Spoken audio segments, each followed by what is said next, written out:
Doug's all up and ready? Yeah.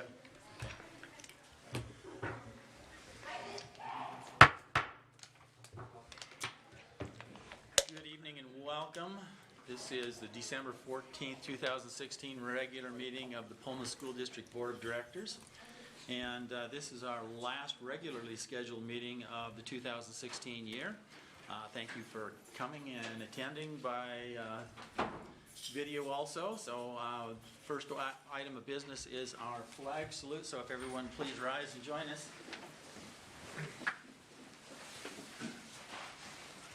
I pledge allegiance to the flag of the United States of America and to the republic for which it stands, one nation, under God, indivisible, with liberty and justice for all.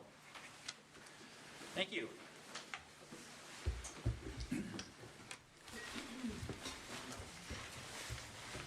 Now, the next item of business on our agenda is approval of tonight's agenda. Does anyone have any corrections, changes, or additions to the agenda?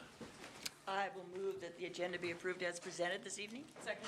Okay, it's been properly moved and seconded to approve the agenda as presented. Any further comments, questions, or discussion? Hearing none, proceed to vote. All those in favor of approving the agenda as presented, please signify by saying aye. Aye. All those opposed, nay.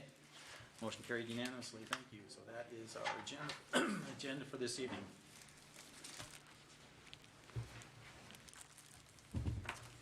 I've got a tickle in my throat, so you'll have to excuse me for a second here.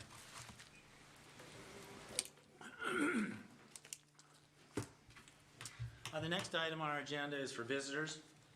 That's the part of the agenda for anyone wishing to speak before the board, either as an individual or as a group.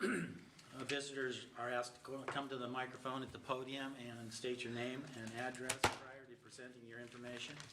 You're asked to keep your comments and remarks to 3 minutes, and the board will listen but probably not discuss this as a topic at this time. The board may consider moving the topic presented to a future meeting date for discussion.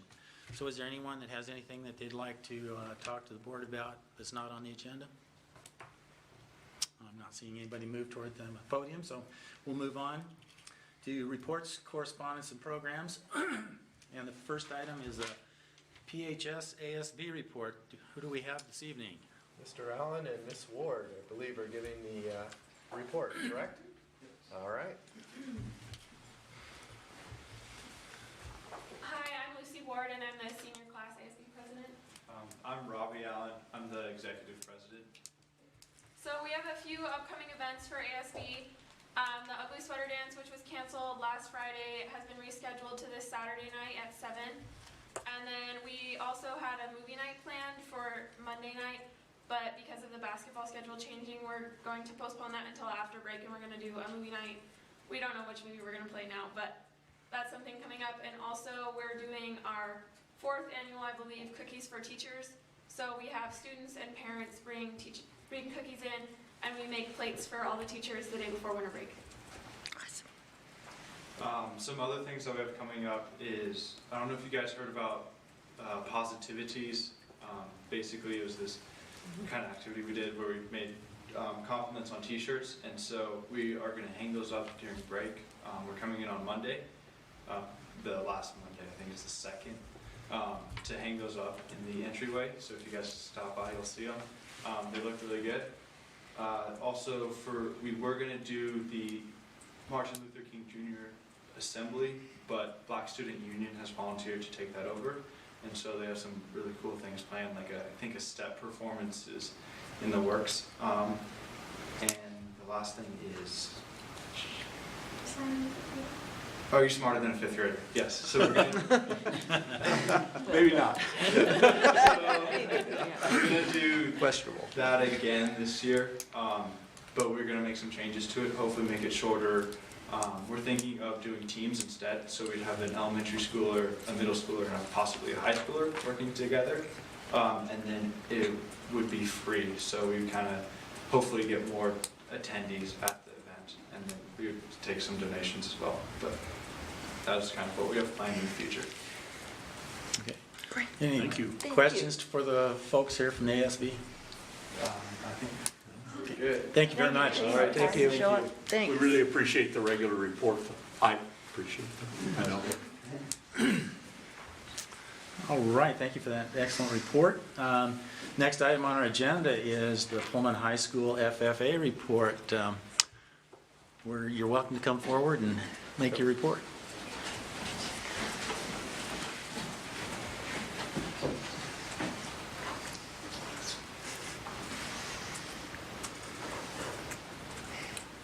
Sorry.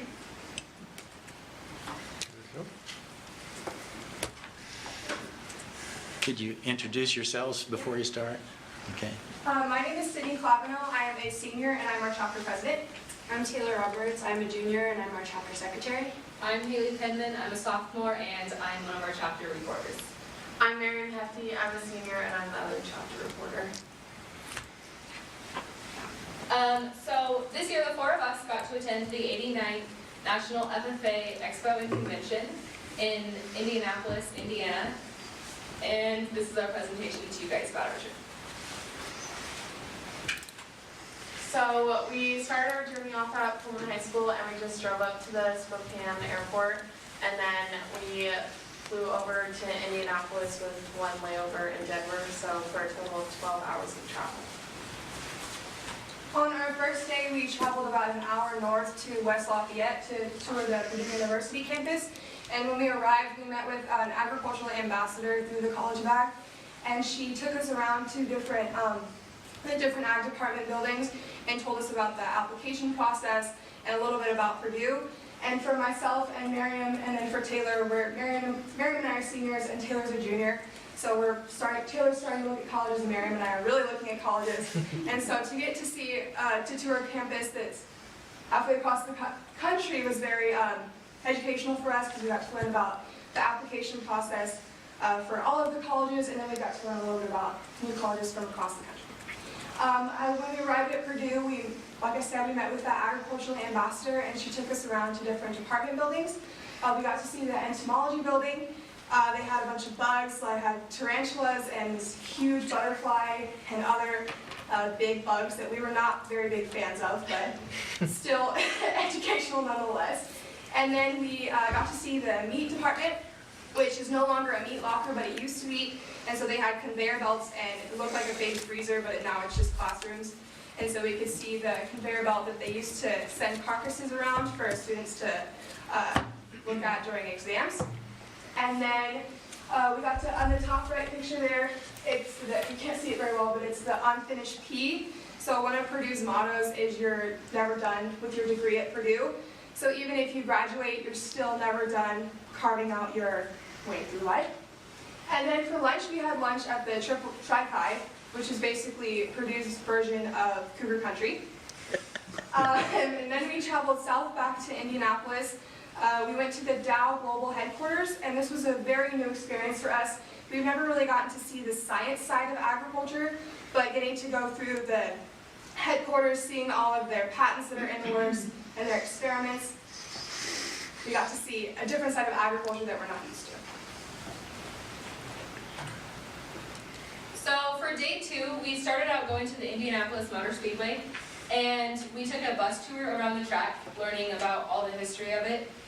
And when you first get on the bus, there's an intercom talking to you, and it states how what you're on used to be farmland, which I thought was really cool, because you would have never guessed that the Motor Speedway was farmland at one point, and it really does relate back to agriculture in so many ways.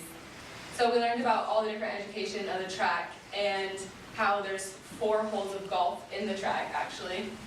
And then we saw how, there's not a picture, but we got to see the bricks, and that's the only original part left of the track. And then after our tour, we went inside to their museum, and we saw all the different cars, how they've progressed over time in the years. And it was really cool to see how things have changed over time, and how technology and just everyone's education has changed and bettered the cars and just even their museum. And then we headed to the zoo, and the zoo was just kind of a fun activity, and we got to pet sharks. And then we went to the NCAA Hall of Champions, and they had a lot of different statues, and they had trivia games. So it just had a whole bunch of questions about all different kinds of sports. So we all did trivia games about sports we didn't know anything about. So we learned a lot about sports. and there was a glass case, and it had a thing that shot out a tennis ball at like 79 miles an hour to show how fast professional women's tennis players actually serve the ball. So that was crazy because none of us would have ever expected that. And then also for fun that night, we went to Spooky Nights at Hannah Haunted Acres. It was kind of like haunted coolers, Yeah. even haunted coolers. It was pretty fun. So then after our day of sort of being tourists, I guess you could say, we began actual convention. So that morning we got up early and made our way to the National FFA Museum, where we got to learn a lot about the history of FFA. So they had a timeline up of all different things that have happened and changed in FFA over time. So it correlated to stuff we've learned in class about FFA, so it was kind of cool to see the connection from what we've learned to what they had at the museum. And also it was really cool because they had pictures of all of the former national officers, and we got to see a familiar face, Abby DeMerler, who is an executive director of the Washington FFA. Her picture was up there with some of the former national officers, and she's one of the few from Washington State, so that was exciting. Along with Julie Smiley, who's the first woman to ever be a national FFA officer, who was also from Washington. So we got to see a few faces that we knew, which was really cool. And then we made our way to actual convention, downtown Indianapolis. And at convention, we got to explore all of the different shops. So they had a bunch of shops set up with different FFA merchandise and just all sorts of different things. So we got to go through there and get some new FFA gear, which was really fun for us, I think. And then we made our way to the Career Expo, where we got to just kind of see a bunch of different agriculture companies and look around in there. But we weren't there too long because we then went to the first session of convention. And at opening session, the national officers, this year's national, or I guess last year's national officers introduced themselves.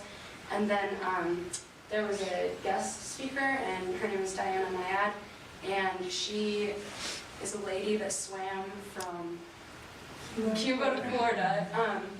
And it took her 53 hours, and she didn't stop, she kept swimming, despite supposedly deadly jellyfish stings. She tried multiple times and made it through, so it was really exciting to hear her story.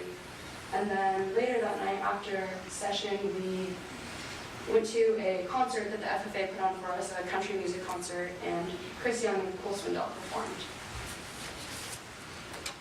So for day 4, we were back at convention for the second day, and we got to do workshops that were exciting. They were educational as well, and one of them was hosted Hannah Nelson, and it was, will you accept the mission to transform your community? So we got to work with other chapters from different states and kind of figure out ways to incorporate community service into what we do through our chapter in Pullman.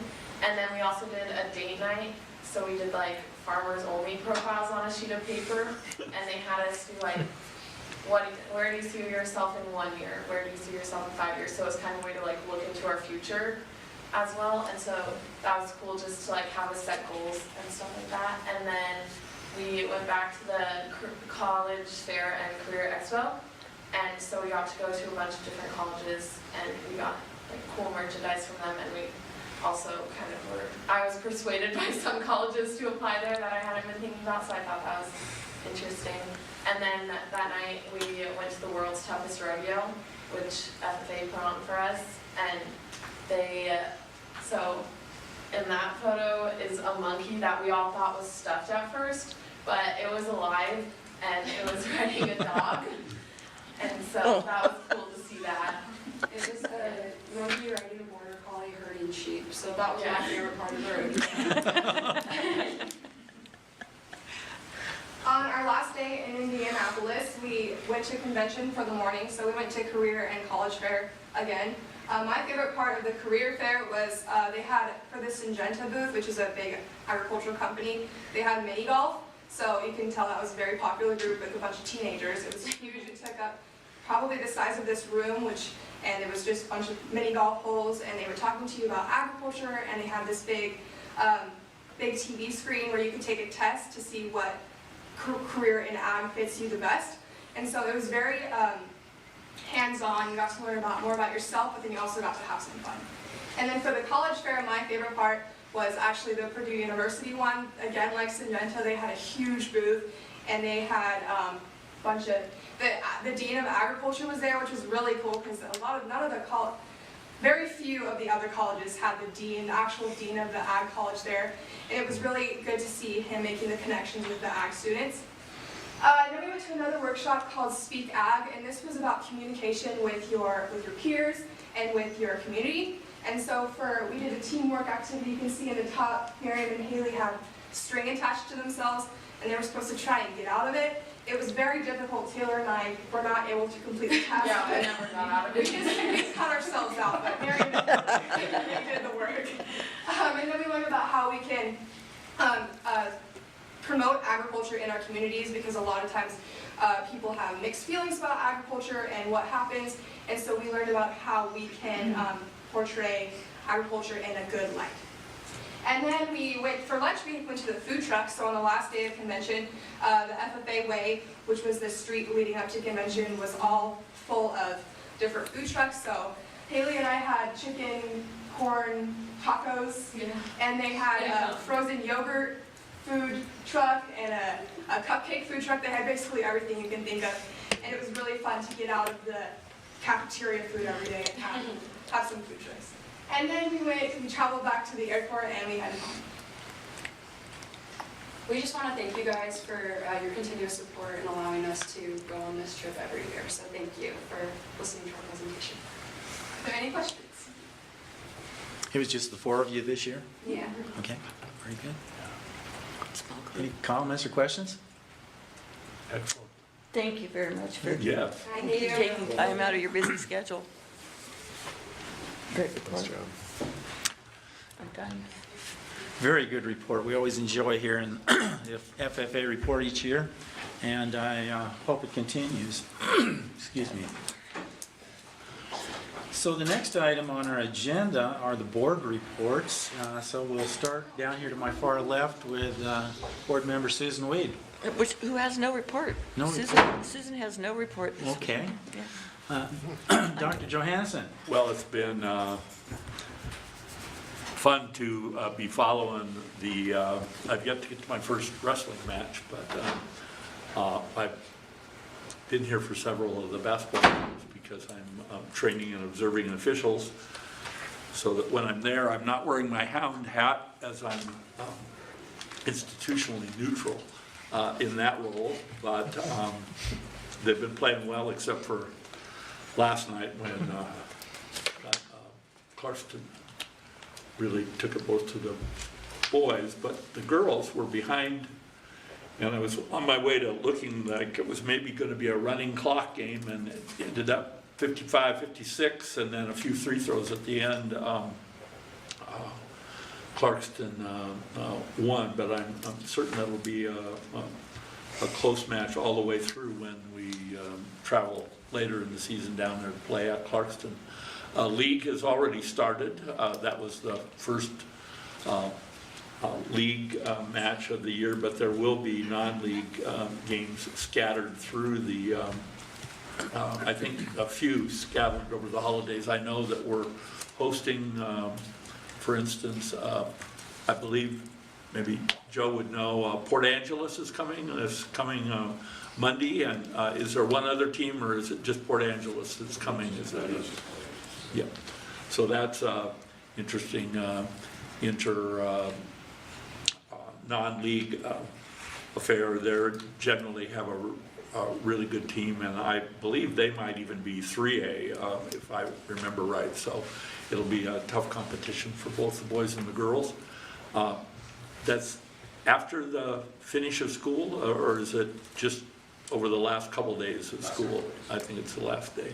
So they're going to be here, and I'd encourage everybody that's listening and watching to come out, and if you can't, this is a compliment to Doug and his crew, as we were joking before the meeting, they are doing just an outstanding job of streaming the games live and the winter concert and so on, with announcements going out ahead of time for people. A reminder, it's on YouTube, it's live, and then, of course, it's stored there and you can go back and watch it again. I have a coach that I know at the NAI level that's keeping an eye on one of the Pullman players, and is just amazed at the quality of the film and so on in comparison to what we were used to down at Eastern Oregon University with a university program, which was, to use one word, abysmal in comparison. This is high definition, and the sportscasters are students and knowledgeable, and the camera work is outstanding. So I'm sure that our technicians and camera people will be able to qualify for either part-time work or full-time work when they come out of the program, and I'm sure it's all tied into CTE credit and so on. But it's just, if you haven't watched, either watch it live on YouTube or just, there's, I think, 92 films that are on there at Hound Central, so you can listen to musical performances from as far back as I know 6 or 7 years ago, and it's just it's a chronicle and library of activities. So it's just really an outstanding program. I'm just really impressed. Thank you, Carl. Dr. Munch-Rotolo, report. Yes. You may know our legislative team was in town today, so I went to check them out at the Foley Center.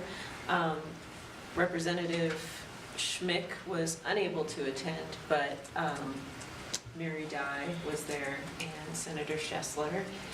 And I asked the first question about what we can do to get competitive salaries, because we're already hit by some shortages, and I know some of the other more rural districts that they care about so deeply are certainly affected even more. Mary Dye said some very complimentary things about our district. I had not met her before, so I felt that was a good connection to have. There were, I would say, K-12 funding took up at least a third of the Q&A that was going on at that session. And she aspires to be on the education committee. She'll learn her assignments eventually, but that's what she's hoping for. Senator Schessler's take is that this is going to be resolved over 3 bienniums. And how it will occur is that as the state has new revenue, if they consistently take the new revenue and devote 2/3 of it toward education, then in 6 years, you would be fully funding education without increasing taxes at all. And that's really, as far as I can tell, his top priority is to not increase taxes. And if it takes 6 years to solve the problem, he seems very comfortable with that, which I found a little frustrating. But that's my report. Okay, thank you for the report. I just have a question. Yes, sir. Was there a particular reason that we haven't continued with our annual forum dinner and so on in conjunction with Council on Aging and a couple of other social service agencies? Was that at the request of the representatives and senator, or just all of a sudden I'm thinking, oh, they're in town, we're not doing that.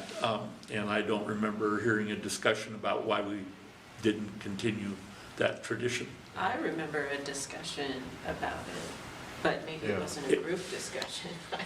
Yeah, There wasn't a date that we could get this year. that we could get. Okay. Yeah, tried.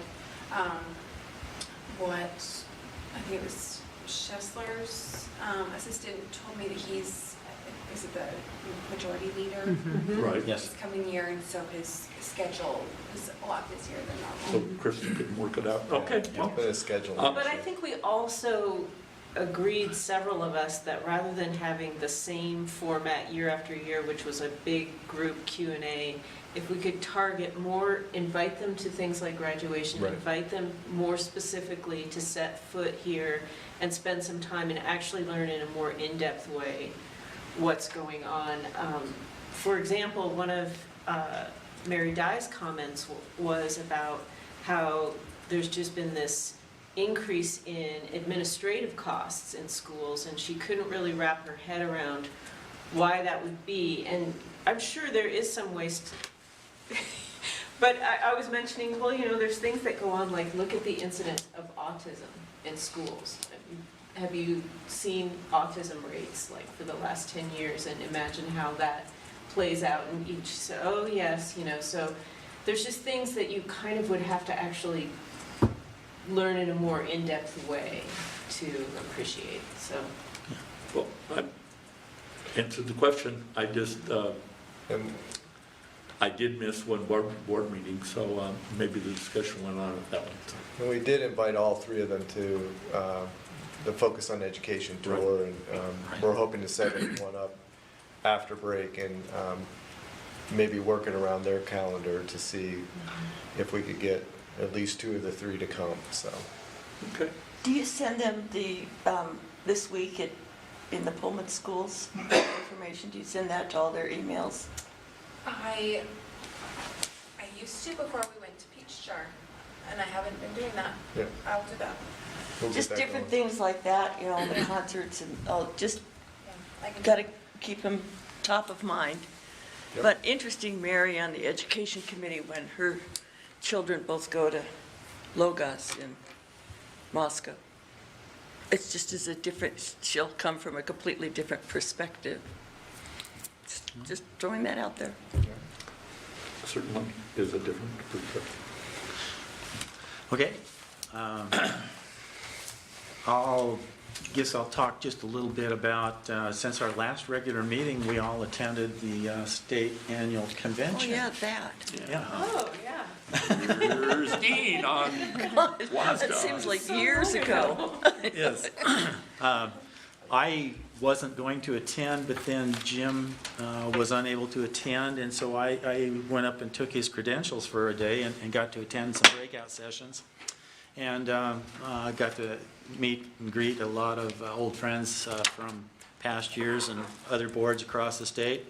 It was a good time, and I learned some things, and then the board let me go ahead and accept the Board of Distinction Award for the Pullman School District, and that was an honor, and I probably did the least amount of work of any of the board members. The rest of the board members and Shannon, they did a tremendous amount of work, and I appreciate that. Does anybody else have anything they'd like to report on the annual conference? Okay. Well, we can move on then to the superintendent's report. Dr. Maxwell, what have you got for us this evening? Thank you. Well, I have quite a variety of things, so I'll try to go through it in somewhat of an organized manner and as quickly as I can. In the folder I'll pass down later, just a letter from Clear Risk Solutions, just affirming our commitment to being proactive with right response advanced certification that we do for our employees, and that's every year, either a refresher or initial course. So just a nice letter, so that was very nice. So I included that. Also in the folder is a letter from Dr. Michael Dunn, Superintendent of ESD 101, and just a nice letter about our Focus on Education tour that he participated in as well, and I think I also probably passed that along in an email. We also received a letter from Barney Workdrop that thanking us for honoring Dr. Sturm in the community room, and so I'll pass that letter. He just kind of wrote a note on there, but we did send letters out to everyone that brought nominations to the board. Let's see what all this is. So anyway, there's a copy of the letter. You can see what was sent, along with some background information if you need that.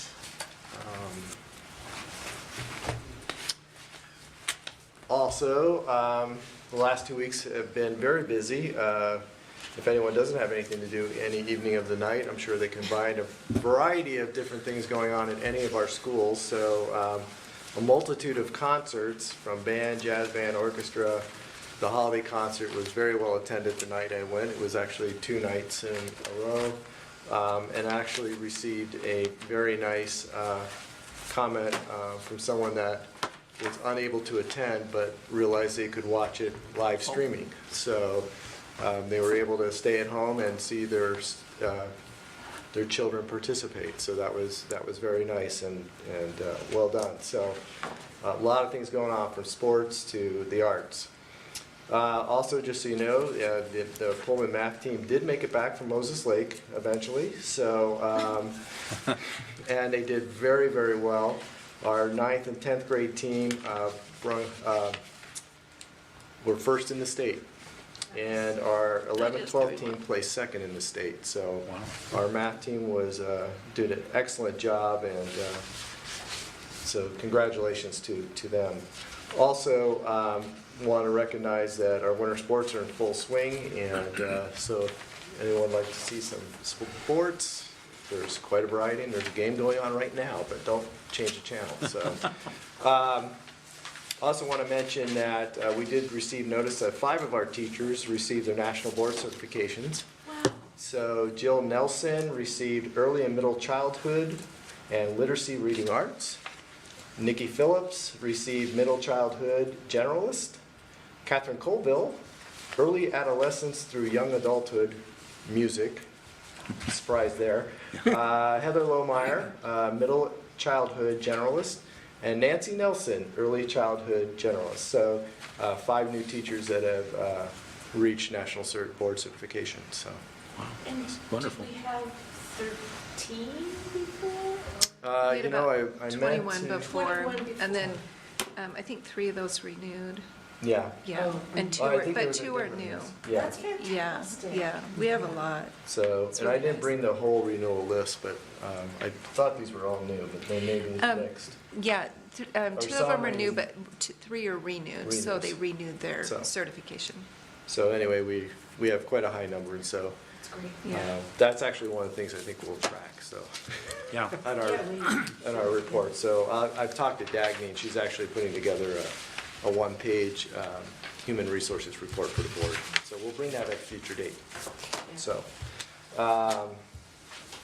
let's see, I'm gonna make sure I have everything, so. Do you have anything? Hi. Did you have a grant award? Oh, yeah, we did. You wanna share that? So, earlier this fall, we applied for a grant through the Hagen Foundation, which is a foundation in Spokane, that Dr. Hagen had a love of education and was very supportive and left a significant amount of money to be expended through grants to schools, and we received $20,000 to pursue an opportunity to create a computer science Project Lead the Way course here at Pullman High School. And so the funds will pay for some of the technology that's involved, as well as significant training that the staff member has to go. Who is under. the staff? We're still, Eric and I are still having conversations Okay. about that. Yeah. Yeah. So, but we've got it narrowed, so. But it's a great opportunity, and we applied for $25,000 and they awarded us $20,000, but we feel really great about that. It's our first time that we've applied to that group, so. Excellent. Yeah, well done, so. A lot of innovative things going on, so we're working on some others to stay tuned. We have some more, hopefully some possibilities coming up, so we'll share those as well. Moving on to construction update, Pullman High School is on schedule. We're scheduled to move into I always call it the third wing because I always forget what letter it is, but on the 31st of December. And then on the 16th of January, they'll be working on decommissioning the old math and science building. And total decommissioning and demo, we're probably looking at about 5 weeks. so starting July 6th, or January 16th for the next 5 weeks.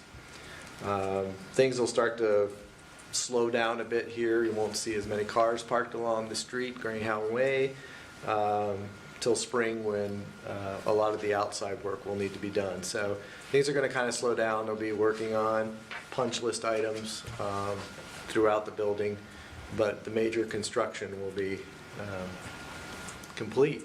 And most of it will be the tearing down the old math science building and then waiting till spring to start up again with a lot of the outside projects. So Kamiak continues to roll along as far as the design process.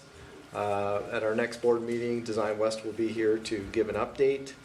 We were really hoping to move some dirt, but that's looking less and less as each day goes on. So Easier to move snow, it's a could- little lighter. we could probably use the scrapers to scrape some of our driveways lately, Yeah. but no, we're hoping on that. But the design phase is continuing, so we're making progress there. I have a comment, and just a thanks to Joe and to Chris Franklin. When I had literally a house full, overflowing house full, people were, in my family were asking about how come so many lights were on. And Joe answered the question for me, and so did Chris, that we hadn't had commissioning really, and that every light in this place is somehow hooked to a computer somewhere, so that it's seasonally and schedule appropriate and so on and so forth. And then as soon as the whole building was tied together and so on, there would be a major reduction in once all of those things were tied together. The second thing, which I had absolutely no idea about, was, of course, we have used modern technology in the lighting, like for the parking lots, and we're drawing each day about 1/100th of what it used to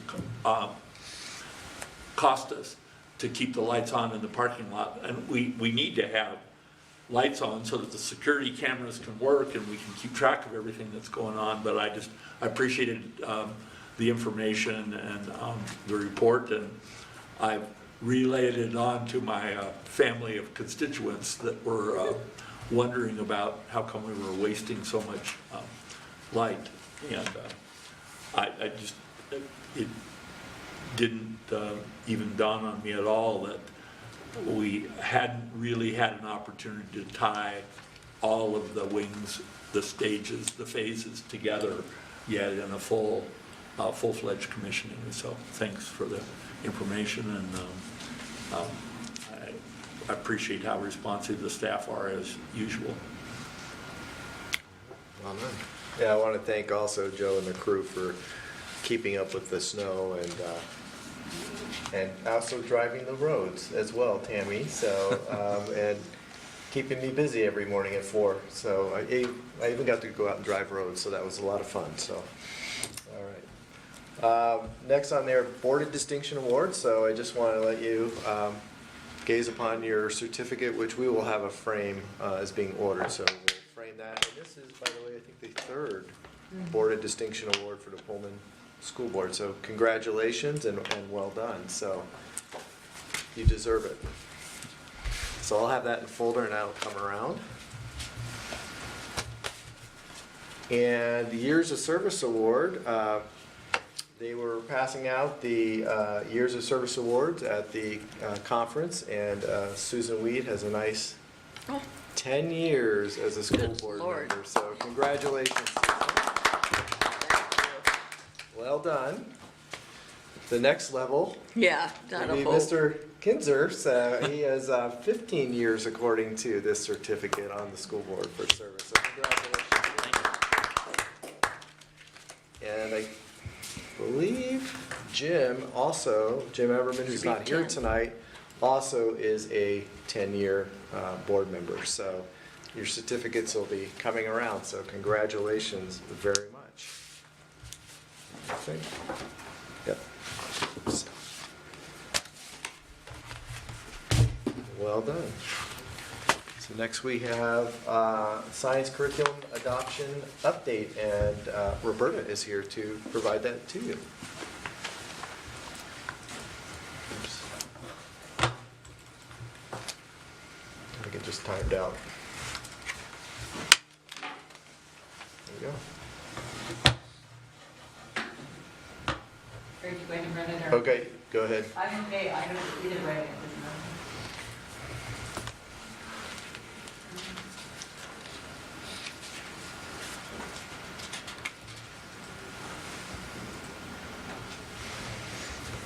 Okay, so what I'm going to share with you tonight is basically the same slides that I've shared since October about what our process is going to be. And that's really what you'll get a sense of tonight is what the process is. A lot more than, we're starting into the content, but we're really spending a lot of time understanding the process of our adoption. And what I want you to know is that the process that we'll use for this adoption, we'll use for other adoptions. It's a very well-developed, systematic way to look at materials and standards to determine what should be taught and with what materials should be taught. So our goal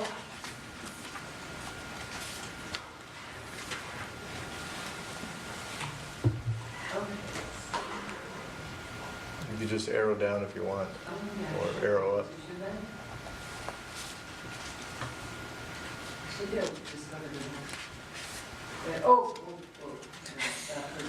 Oh, that, I'll control it from here. You just tell me.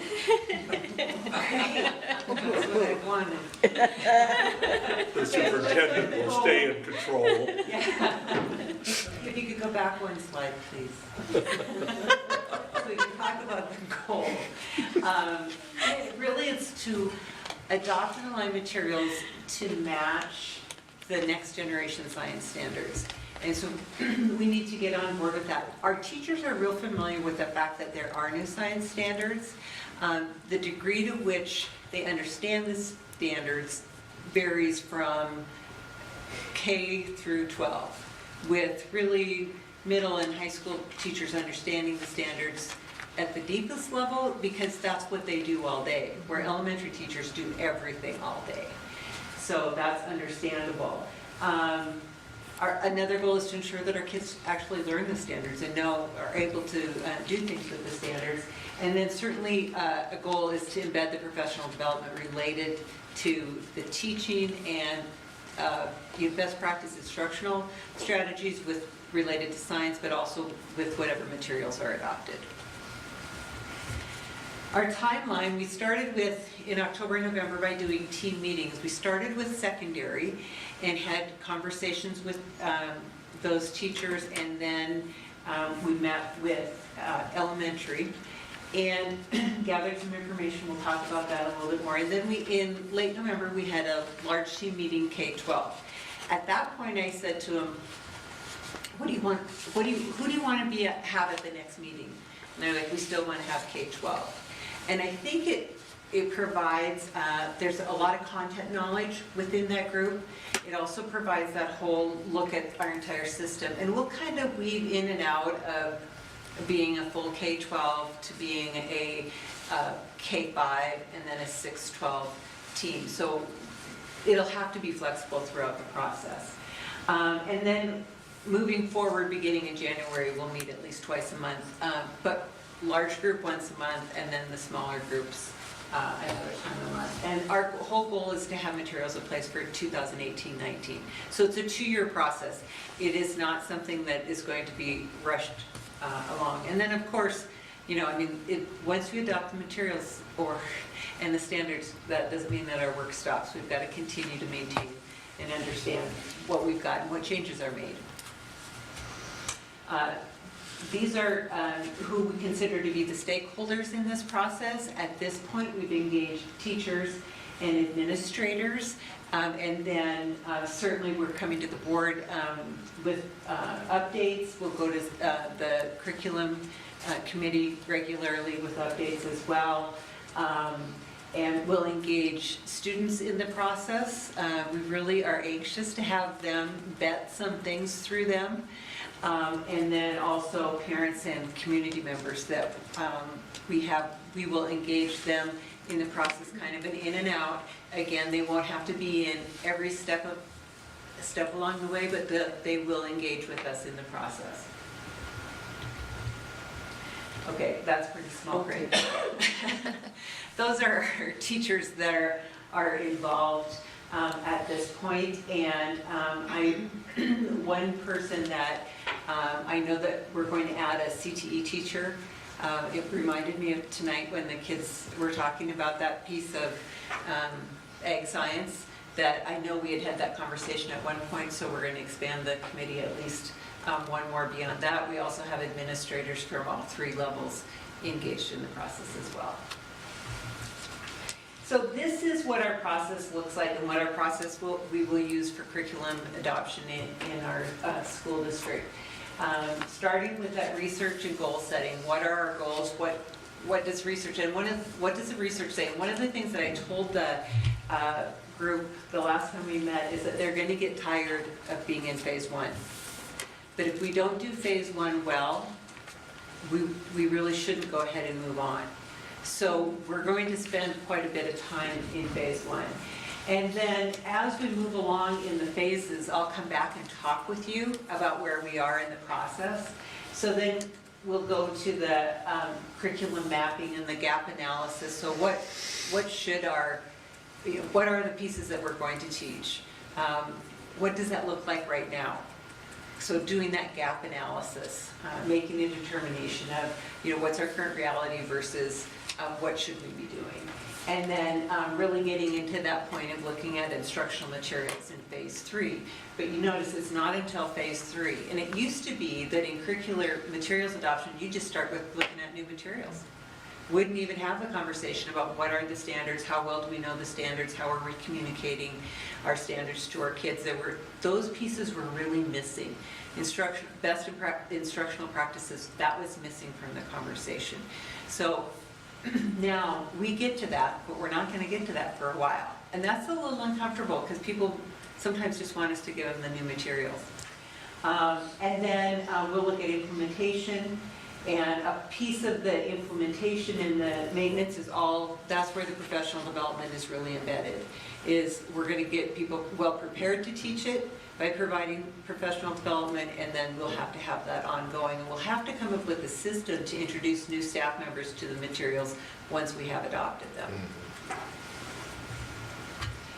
So in the research and goal setting phase, which is where we are right now, it's a matter of looking at student achievement data, and our student achievement data in science, if we're just using state achievement data, we're fine.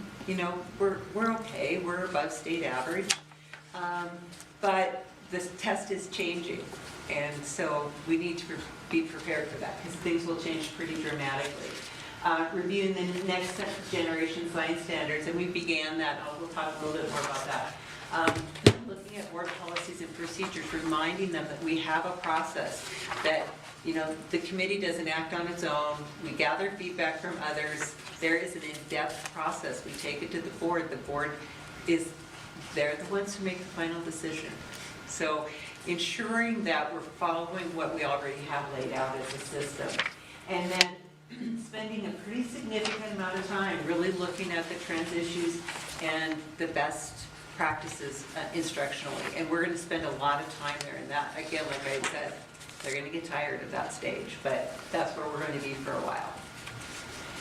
So to start that out, when I met initially with each of the groups, we asked these questions, and what is our current reality?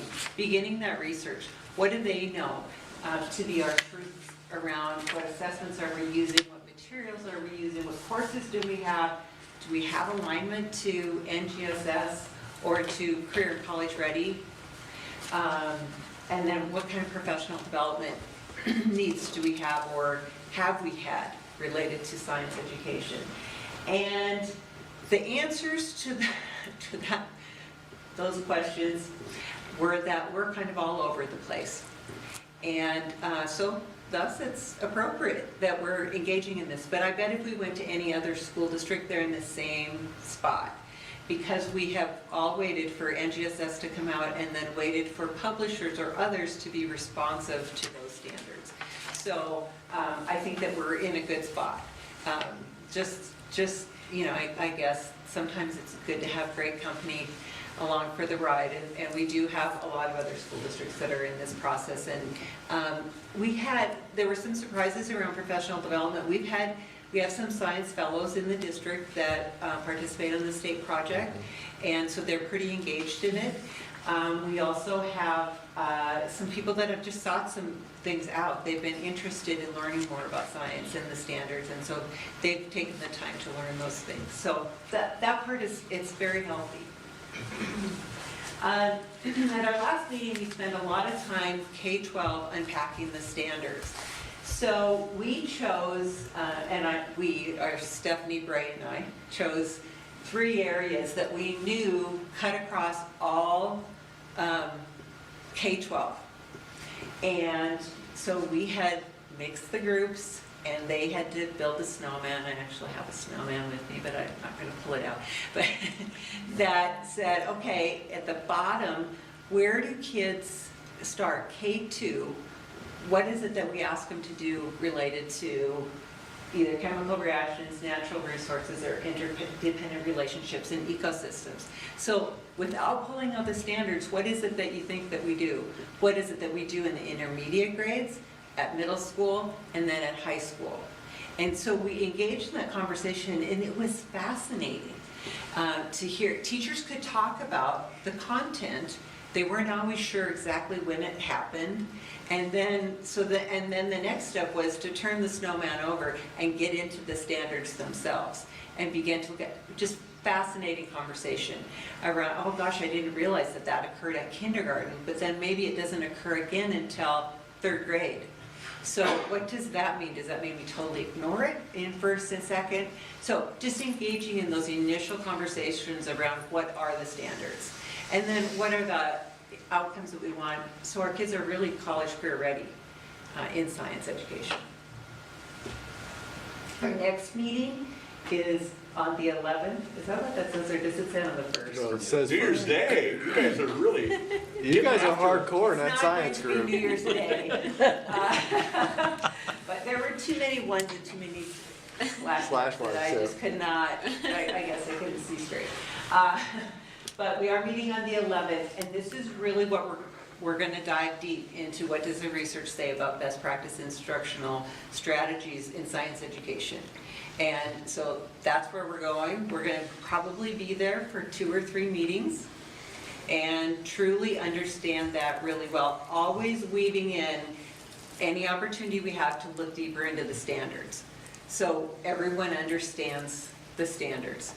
And we'll get this team moving along. Then when we think about how to push it out to the greater good, that'll be our challenge. But that's in that implementation phase. So we're not spending, one of the things we're trying to do is not spend a lot of time worrying about the next phases, really trying to enjoy the phase that we're in and really do the kind of study that we need to. And that is it. The next time that I come, we'll talk about the next phase, about phase 2. So we're just going to try to have some restraint and not draw conclusions until we've really spent the time in the research and understanding where we are. So questions that you may have? Yeah. A comment and a couple questions. I'm so into process. Yeah. This just thrills me. I mean, I would literally give this 10 out of 10 standing ovation. It's awesome. So thank you so much for doing just this really careful, systematic work that you're doing. My question is on the part for getting input, not that there's any hurry or rush, but what will that look like, getting input from students in the community? So we're going to do that prior to the materials. That'll really happen in about stage. There'll be some conversation likely in stage 1 because we're going to have to. I want student voice to be a part of this. So if we go to kids and say, hey, what really works for you when you're learning science? What really works for you when you're learning? Probably start that general. and then get to, and do some focus group kind of conversations.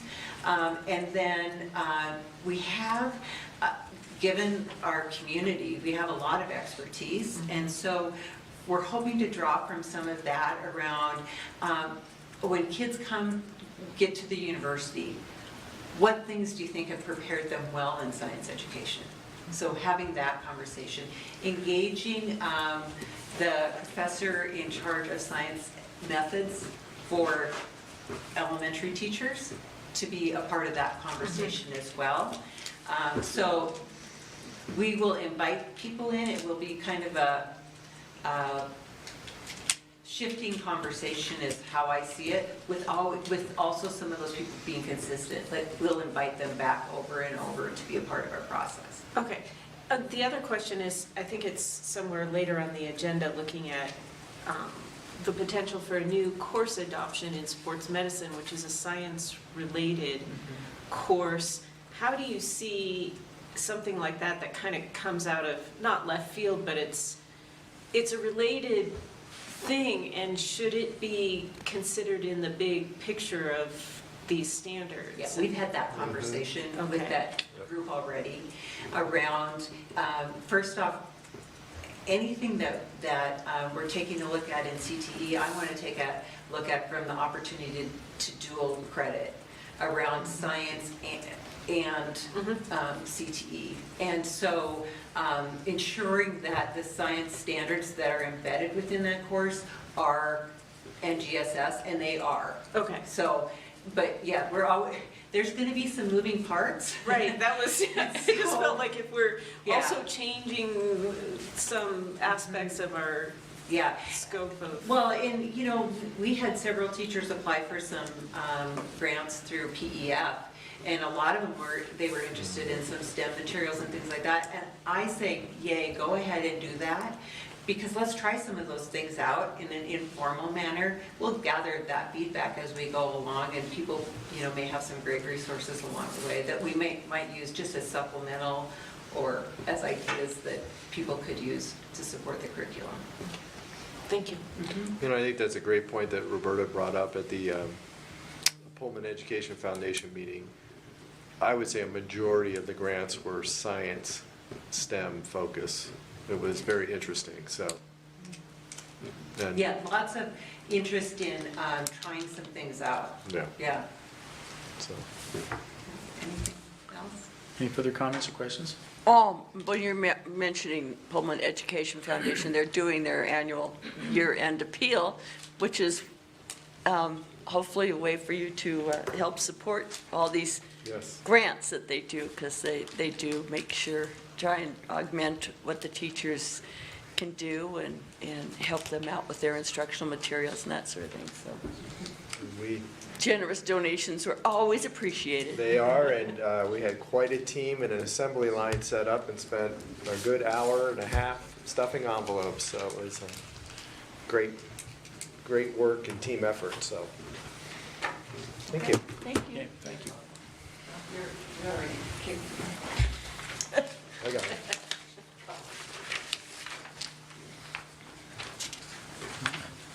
Consent agenda. Very good. That concludes our report from the superintendent. And the next item on the agenda is the consent agenda.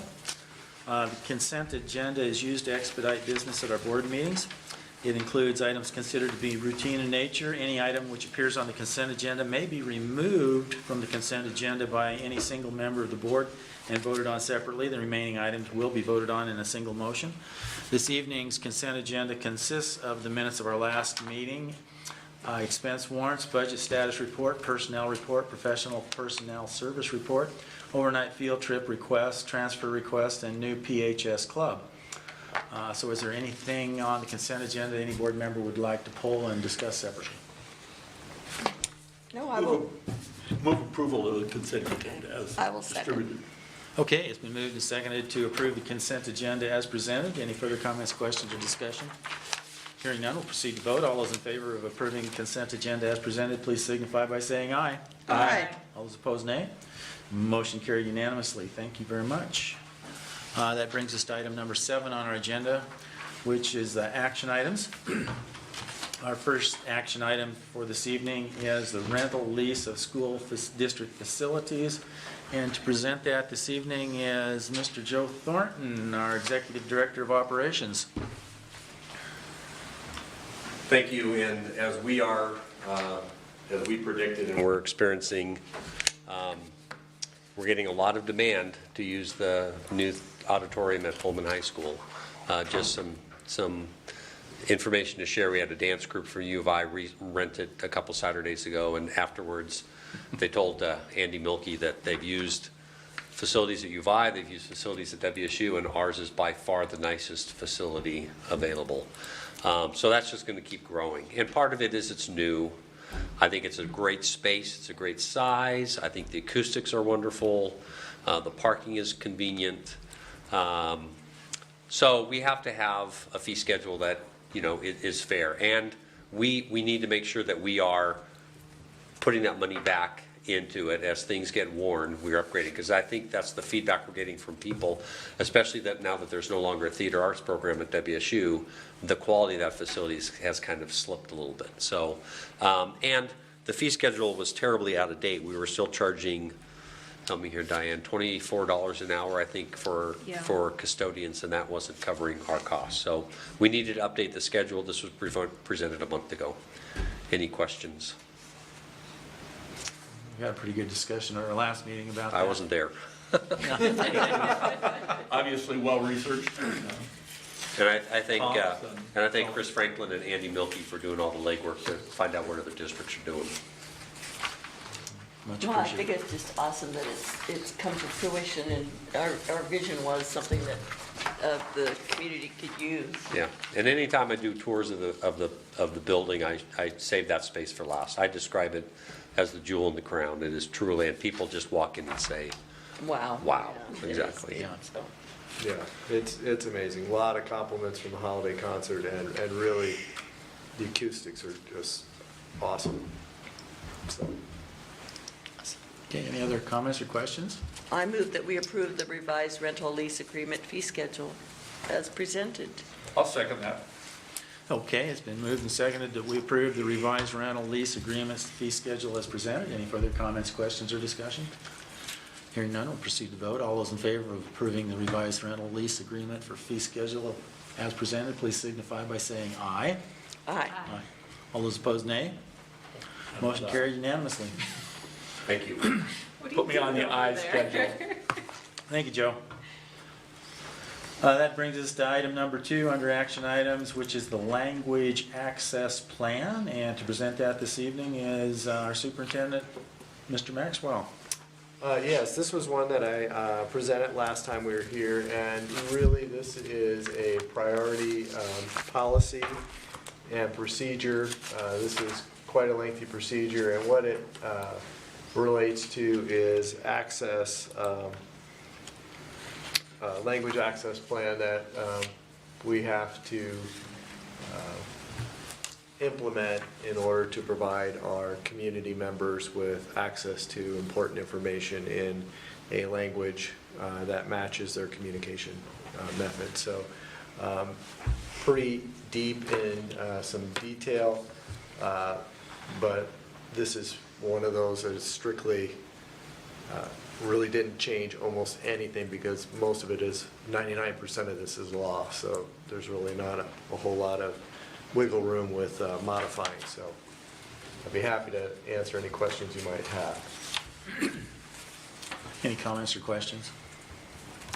My comment is that after assumed passage here in a second, that I'm forwarding this as one of the tenets of our communication thing for Board of Distinction, that we've adopted this policy, and There you go. it's There you go. complicated to be, Evidence. right.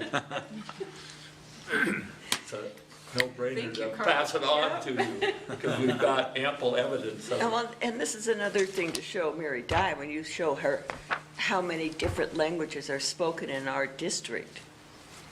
And the fact Yeah. that we have to provide written translation of vital documents for each limited English proficient group.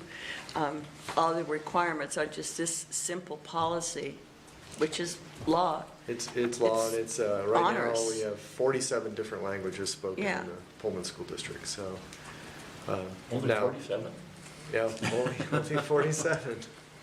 And, yeah, and it is, you know, I think when you talk about the administrative cost, though, just to translate our enrollment packet into Arabic, you know, that, it's not cheap to translate things into writing or documents, so, but we do a great job servicing our customers, but it is timely and it is costly sometimes.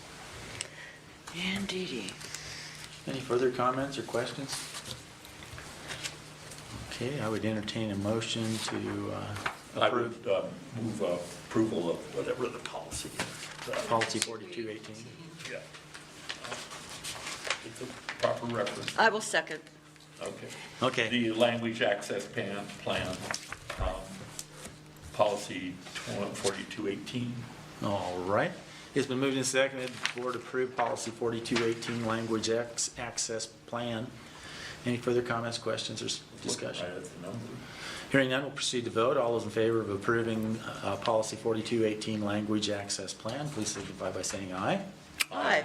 All those opposed, nay. Motion carried unanimously. Thank you. That brings us to the third item under the action item list this evening, which is policy 4217, effective communication. And to present that is Dr. Maxwell also.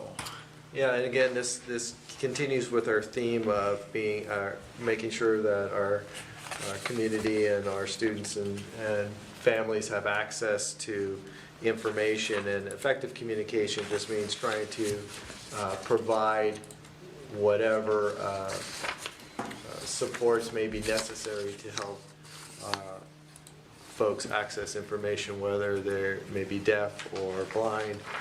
It really speaks to different methods that we could implement to help communicate that information. So again, this one is a priority policy, and again, this is law, and this is something that we are required to do, and we work with our customers again to make sure that we can get them the information in a manner that works for them and is acceptable for them.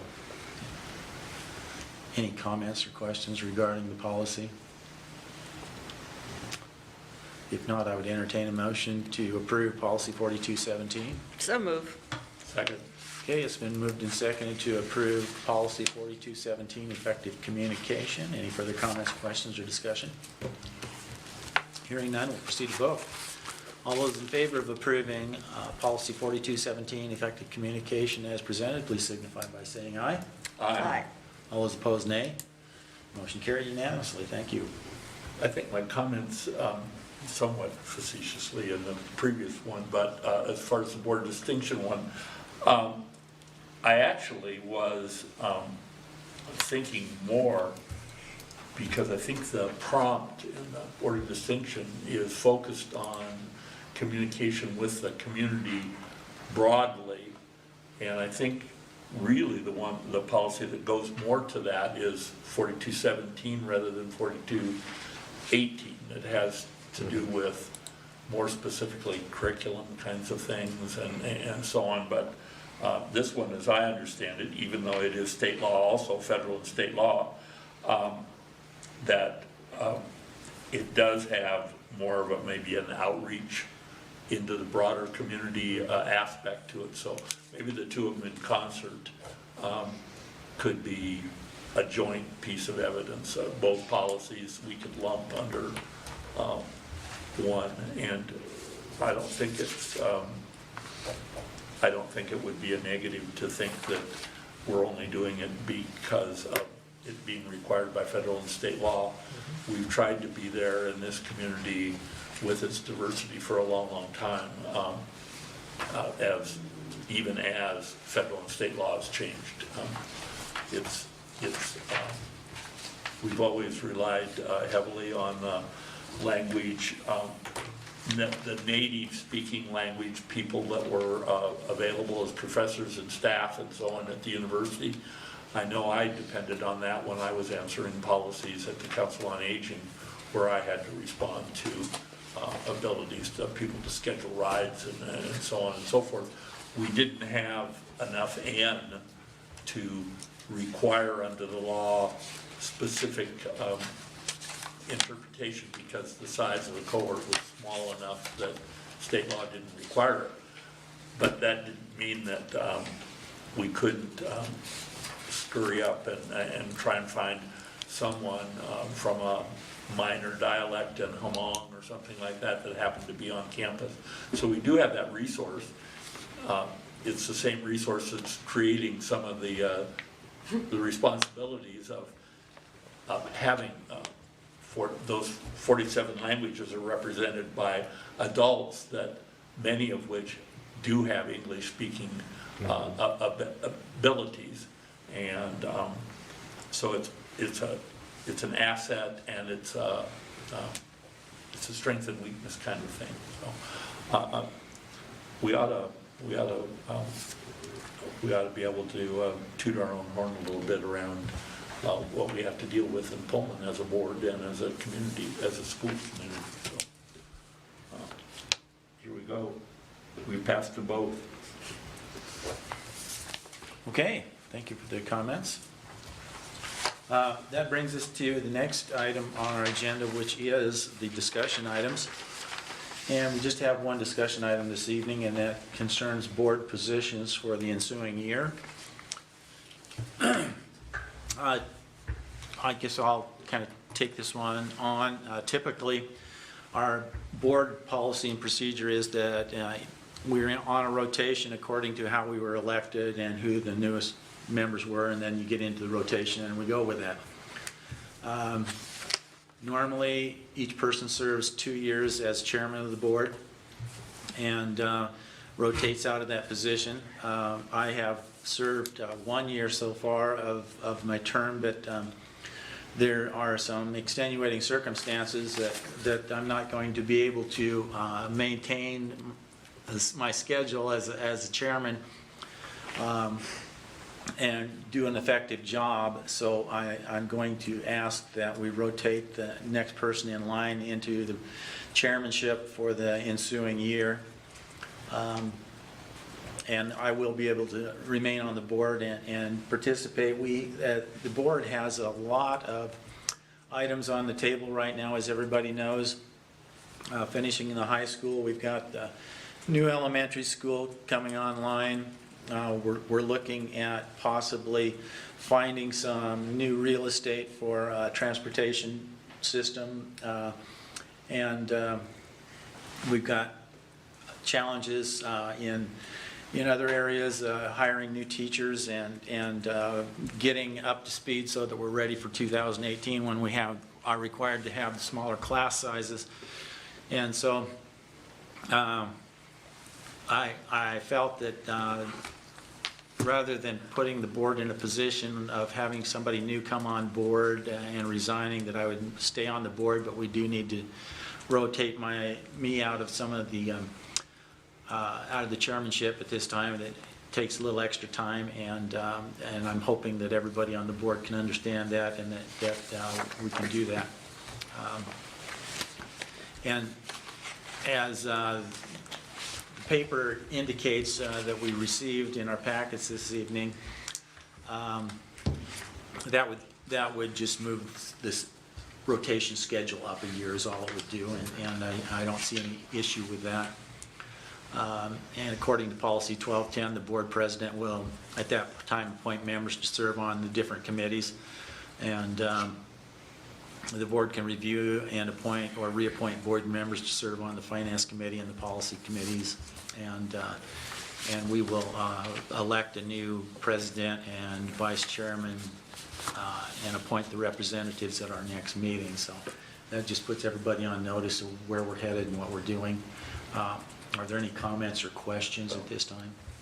I was glad when we were having the workshop that we were able to go from dealing with your resignation and what would be an appropriate time for that to your chance remark about what the real issue was, that you'd like to stay on, but you wanted to be relieved of the duties. And so I for one, totally understand it and appreciate that we're thinking about going this direction with it rather than having to have somebody new on the board, given you just got your 15-year length of service and your other connections to your commissioner role and so on.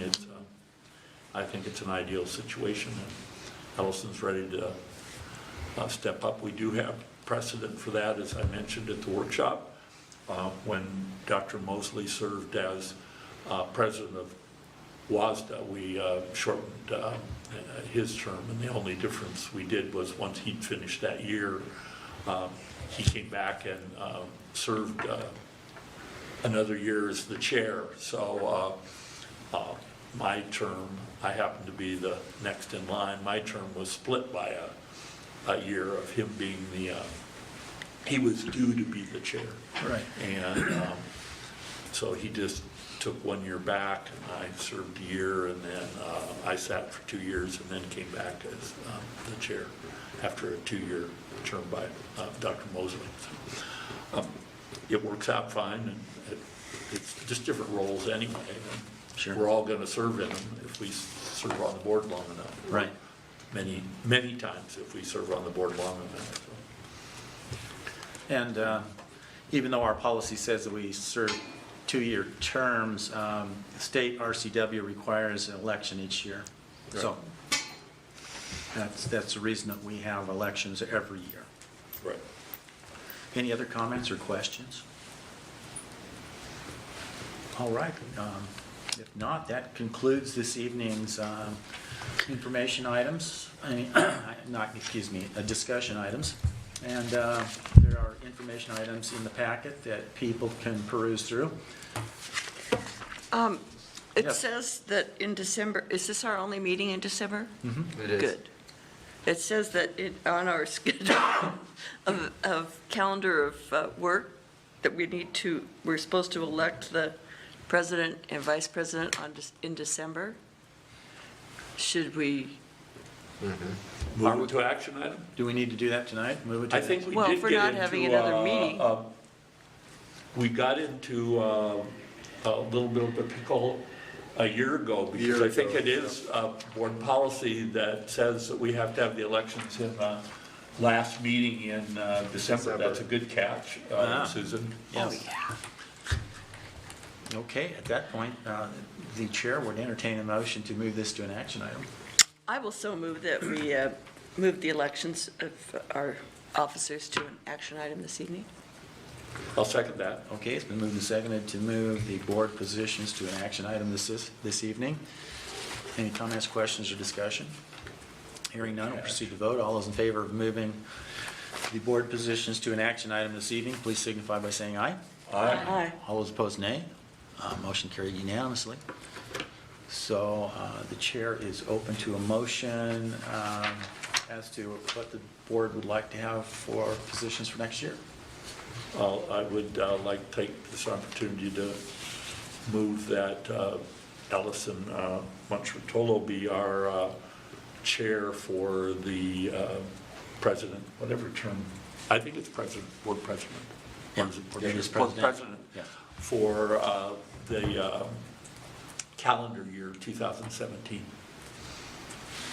Okay, I'll second that motion. Any further discussion?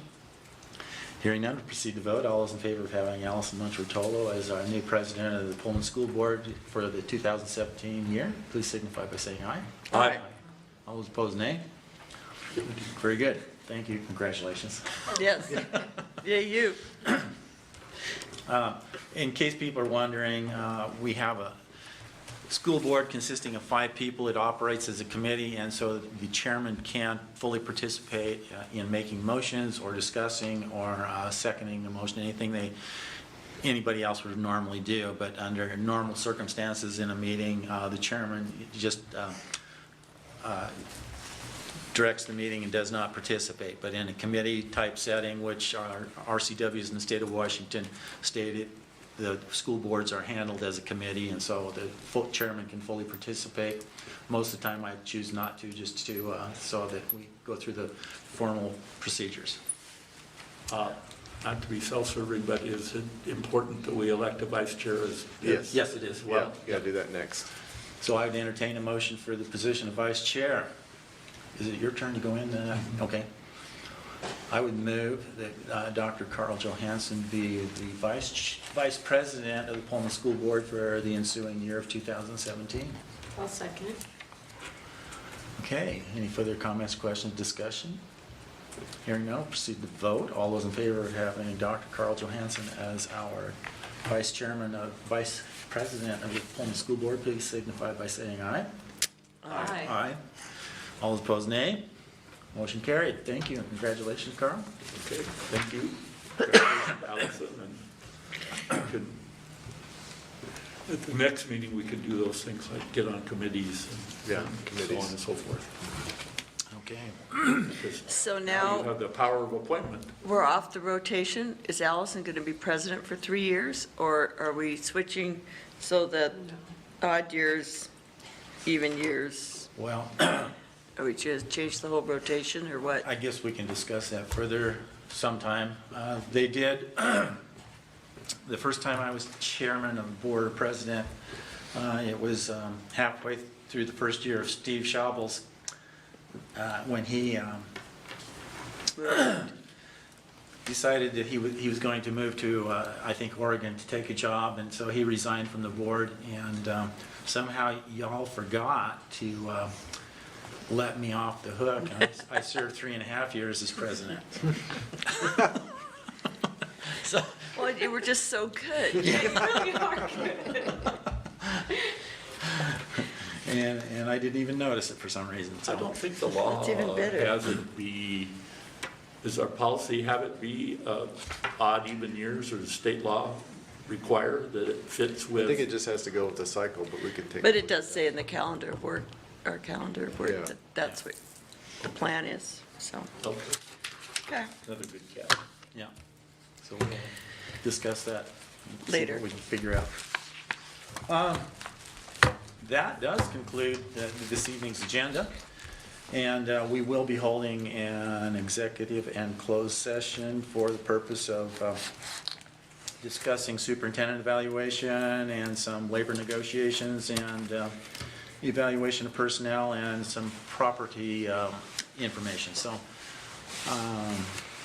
in that vein, approximately how long will it take? 25 minutes. About 25 minutes. At the end of the closed and executive session, we will come out and take no action, but we will adjourn at that time. So if there's nothing else, I will declare a recess at this time so that we can have anybody come forward and ask questions, or just clear the room, and so we can go into executive and closed session. So we are now recessed.